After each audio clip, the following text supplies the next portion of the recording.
కల్తీ మద్యం కేసులో జోగి రమేష్ అరెస్టు రాజకీయ కక్షపూరితమైంది అని వైసీపీ వాళ్ళు ఆరోపిస్తున్నారు. అది సహజమే. రాజకీయ పార్టీలు తమకు సంబంధించిన వాళ్ళని చేసినప్పుడు తప్పు, అవతల వాళ్ళని చేస్తేనేమో అది చట్టబద్ధం అంటుంటారు. తెలుగుదేశం పార్టీ కూడా గతంలో అదే చేసింది.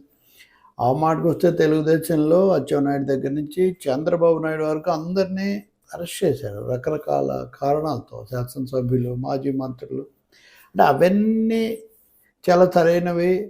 ఇప్పుడు వీళ్ళు చేసినవి పూర్తిగా కక్ష సాధింపు అని చెప్పడానికి ఏం ఆధారం ఏం లేదు. అప్పుడైనా ఇప్పుడైనా ఒక ఆరోపణ వచ్చినప్పుడు, కొన్ని ఆధారాలు దొరికినప్పుడు అవి న్యాయస్థానం ముందు ఉంచుతారు పోలీసులు. న్యాయస్థానం దాన్ని బట్టి వాళ్ళు న్యాయమూర్తులు విచక్షణతో కొన్ని నిర్ణయాలు చేస్తారు, కొన్ని ఆదేశాలు ఇస్తారు. ఎవరైనా రాజకీయ పార్టీలు, రాజకీయ నాయకులైనా ఇతరులైనా ఆ కొలబద్దకు లోబడి ఉండాల్సిందే. కానీ ఇంకా మిగిలినన్ని కక్ష సాధింపు అంటే చెల్లుబాటు కాదు. జోగి రమేష్ మీద ఏదో చర్య తీసుకోబోతున్నారు, అరెస్ట్ అవుతారన్నది దాదాపు గత 10-15 రోజుల నుంచి భారీ ఎత్తున ప్రచారం జరిగింది. రెండోది మదనపల్లిలో ఆ కల్తీ మద్యం ఫ్యాక్టరీ, అక్కడ జయచంద్రారెడ్డి, జనార్దన్ నాయుడు అనేవాళ్ళు తెలుగుదేశంకు సంబంధించిన వాళ్ళు, వీళ్ళు పట్టుబడినప్పుడు ఆ పేర్లు బయటకు వచ్చినప్పుడు అప్పుడంతా కూడా ఈ దుమారం సాగుతూనే ఉంది.